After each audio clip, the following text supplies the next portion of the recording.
Yeah. She's practicing some.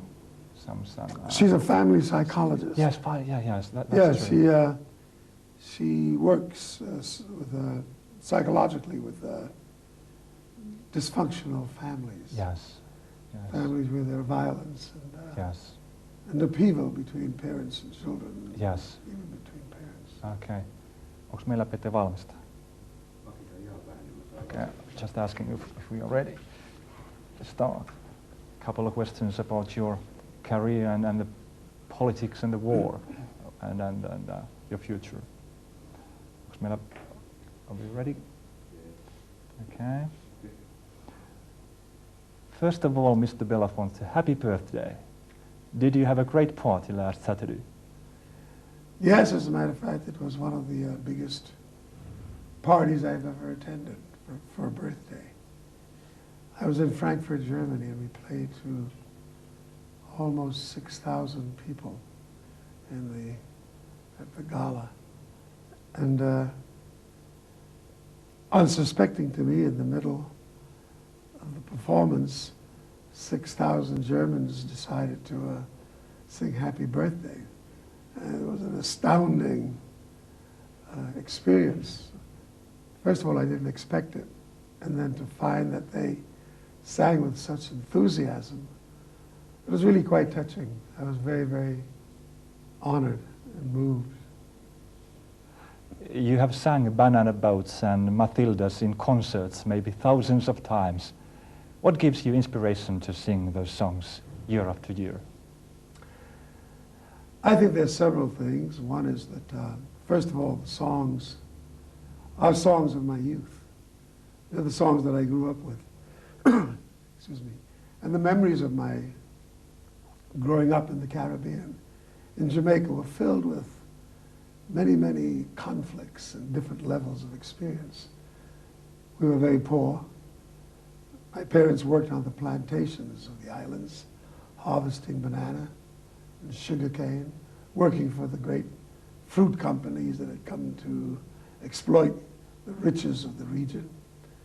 The men were cruelly caught in what I call cruel labor circumstances. They worked very hard and for little pay. And music was very central to the relief of the burdens of the day. And I would listen to them as a child sing these work songs. Banana Boat was one of them. And I would listen to them when they went to the pubs and to the cafes at night with their drinking partners. Men would sing the songs that were popular, like Matilda and Jamaica Farewell. And I didn't realize until I was much older in life that I would one day call on those songs to become central to my repertoire. What I also think is important is that the world, which knew nothing about that region of the world, through these songs had come to hear about the adventures and the exploits and the romance of the Caribbean region. And it created a great sense of curiosity. And many, many people, I'm told, through the various governments and through tourist ministers, they say that the explosion of the success of the music that I was able to put before the public caused great influx of curious people to come to the Caribbean. And it stayed that way ever since. There are many younger people who want to quit their job in their 60s or even their 50s. You are 76 years old. What is your secret? Still going strong. I think that there's no really great mystery here. First of all, performing is something that I love to do. It is my platform of power for communication. It is from that platform that I am able to not only influence what goes on culturally, but I also influence what goes on socially and politically. Had it not been for my art, my songs, their popularity, I don't think that the presidents of the United States would have had much interest in my point of view. I think Dr. Martin Luther King and Nelson Mandela, and others whom I have served in social and political activism would have been quite as interested. And with this platform, I've been able to talk about human issues that I think have deeply affected our global family. And when I go to different places, I think people have a great interest, not only in what I sing, but they also have a great interest in what I say. And I try to make it as honorable as possible. How does it feel to give concerts while your home country is preparing to war? It's not simple. It's not easy. Standing on a stage, I understand that my responsibility is to give people a great positive sense of life, for them to have a great sense of each other, for the one person sitting in the audience to be related to the person sitting next to them whom they have never met before, bringing together of a community for a community experience that is filled with positive nuances. When the social climate is one of tragedy and people are very anxious, then sometimes it's very hard to bring a message of joy and a message of love for humanity when people are threatened. So what I have to do is that I integrate the moods of that tragedy into the context of the evening. I speak about the war. I speak about our human responsibility to try to stay positive, and if our leaders are misguided and they do not have clarity of thought and they do not come with great vision for us, we're not compelled to follow them. Our leaders are there for the purpose of representing the people they serve, and they should listen to us. And I think when most of the people in the world say they do not want war, and have begun to demonstrate that in the streets of the world, then I think leaders have got to pay attention, or they will soon not be the leaders of choice anymore. So do you think the leaders of your country are misguided at the moment? There's no question about it, absolutely. Excuse me. I not only think they're misguided, but I think they know exactly what they're doing, and I think they're men who are possessed of evil. I don't think that George Bush, our present president, is a man of honor. I think he has a very selfish, arrogant point of view. I think he's interested in power. And as a great English philosopher once said, power corrupts, and absolute power corrupts absolutely. And I think that title fits very well with George Bush. I think he's arrogant. I think he believes that his truth is the only truth, and that he will do what he wants to do despite the people. What I think will happen, that he will soon understand that he is not larger than the country, that he's not larger than the citizens of our nation, and that our voices will be heard. That's a message which you want to give to us in your concerts as well. I say it on the stages of the concerts that I sing. I say it in a way to let people know that there are voices in America that are very different from the America they see in what the newspapers have to say. The newspapers of America are not connected ordinarily to the best interests of the American people. They're owned by very powerful men, like Rupert Murdoch. He owns a large number of the communications facilities in our country. He's a man who's politically very conservative. He's very reactionary. He supports very conservative political ideas. And he uses his newspapers and his television stations to push that editorial point of view. And he says, when he distorts the news, that he's giving the majority opinion of the people of America. Well, that's just not the truth. That's just not the case. And when other voices rise up, he tends to say they're not very important, or their numbers are very small. But the truth will tell. History will vindicate us. But I think America is now very, very active, and has finally caught the spirit of their German neighbors and their French neighbors, and I think many, many of the people throughout all of Europe, Finland, other places, where people just don't believe that war is the answer to the present problems. There are other ways in which we can do this and should do it. From war to terror, 9/11 is something the world never forgets. Were you in New York at that exact time? At the morning of 9/11, I was giving a broadcast interview for the National Broadcasting Company of America, NBC. I was just launching a new cultural adventure. And as a matter of fact, that was at 8:30 in the morning, I was on the air.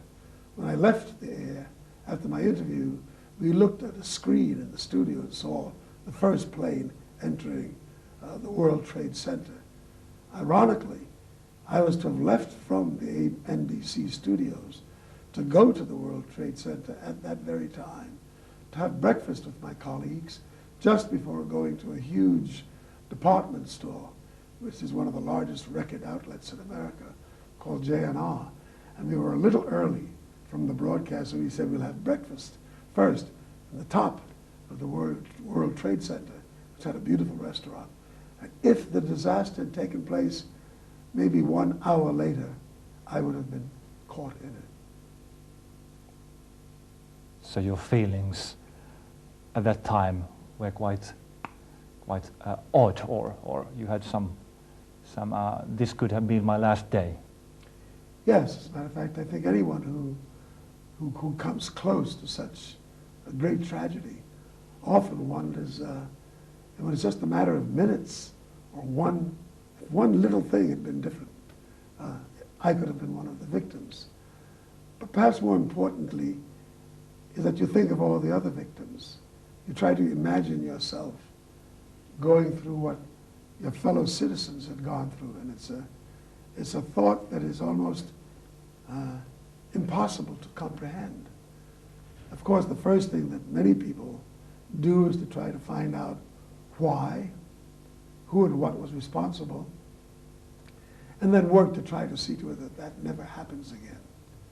And when I say that we should not have a war, it does not mean that we should not be concerned about terrorism, that we should not use all of the mechanisms and all of the instruments at our disposal to try to end terrorism, to find those who did this and to bring them to justice. I think that certainly is a very clear and positive mission. But to plunge a world into war in the name of doing that, I think is a little cynical. I think most of all it's dishonest, because we have not caught bin Laden. There are many leaders from the terrorist group whom we have yet to find, and now we're appear to be abandoning the hunt for them to shift our focus to another difficult situation, to solve that one also by war. And if you're an American, you live in a kind of a nightmare, because we also have American soldiers in Colombia, South America, in Bogota, and in Cartagena, where you see thousands of refugees with American troops waging a war there. We have our troops in the Philippines. We now are amassing our troops to send our Navy and our forces into the Far East around Korea. Well, when do we stop talking about troops everywhere in the world as a matter of solution to the differences that we face with nations?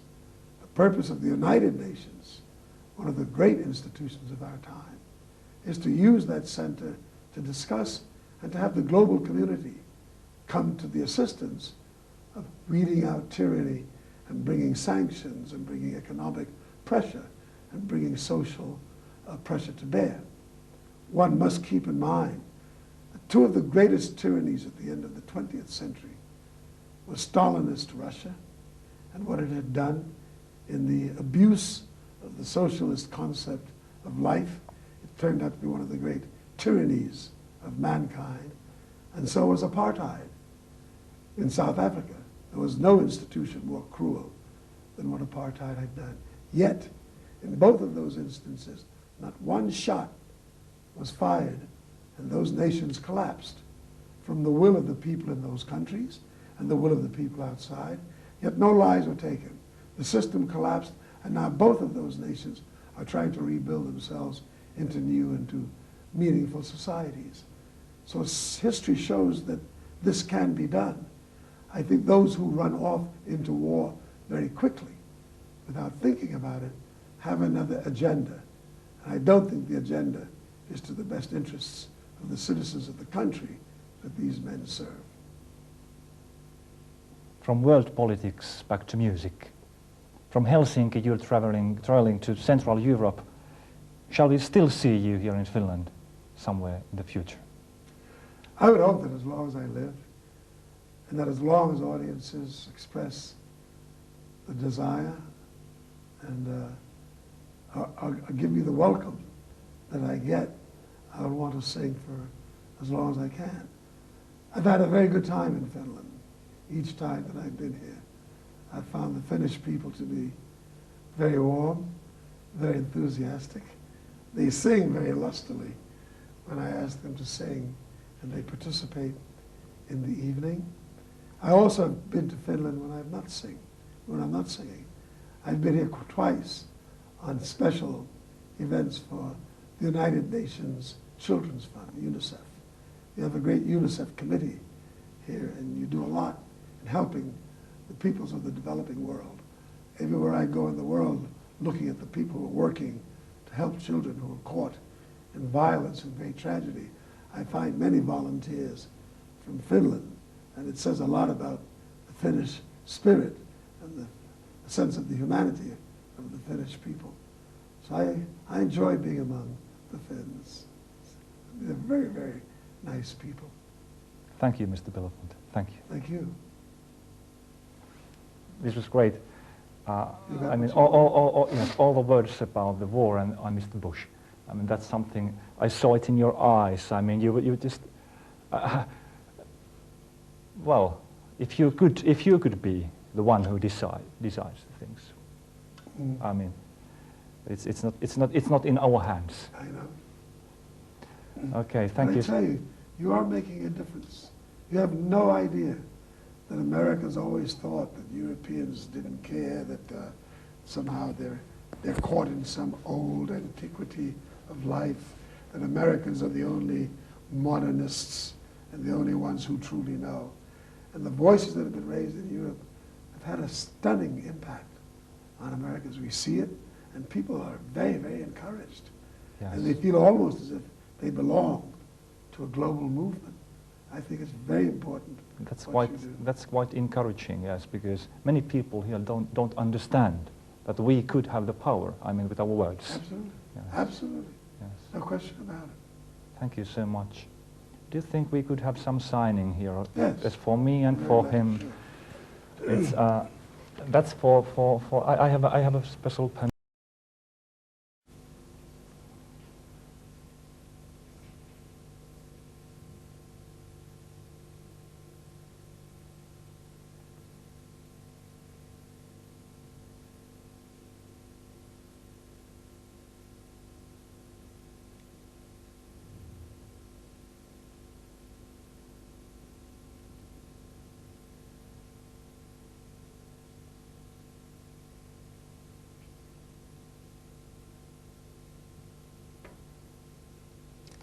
And one more. It just says, thanks for a wonderful interview. That's